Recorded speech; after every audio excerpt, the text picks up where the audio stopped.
Yo, what's up, guys? I'm Brian Altano. I'm with Marty Sleva. Hey. We're at CES 2016 in Las Vegas, and we found a 3D printed, life-size, first-order Stormtrooper from Star Wars. Yeah, this is amazing. 3D printing is one of the biggest things, sort of the biggest trends of the show. We've seen a lot of things here that you can eat, that you can ride, that you can probably do a hot kiss on. This is one of the coolest, and this is there's a lot of Star Wars stuff at CES, and most of it's bootleg, to be honest. This is officially licensed by Lucasfilm. 3D Systems, which has one of the biggest 3D printing booths here.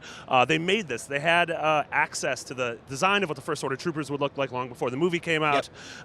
This is made from about 40 different pieces that got printed and then sculpted together, 3D printed, modeled in a computer and then printed in a 3D printer.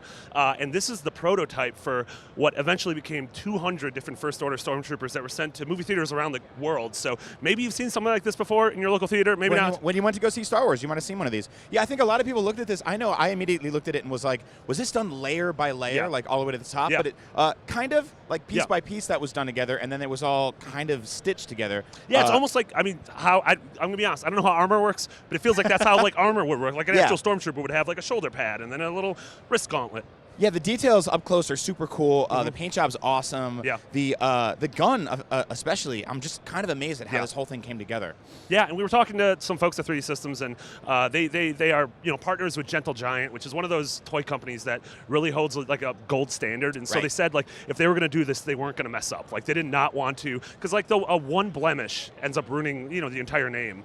And so this is super cool. And they said they were also bummed because originally they were supposed to have a Captain Phasma helmet here, and then something else, but it ended up getting like lost in the shipping on the way from New York. So check your package room today, because maybe you have a little surprise. You have a cool Phasma helmet right in your trash chute. You don't have to return that; it's yours. Keep it. Yeah, that's how mail works. Just take whatever you want. Absolutely not illegally. See you in jail. Well, ladies and gentlemen, we're going to be covering all things 3D printed and, of course, Star Wars. Big fans here all weekend long at CES 2016 in Las Vegas. So for all things 3D printing, Star Wars, and Marty doing a real cool smooch. Thanks, man. You're already in the right place. IGN.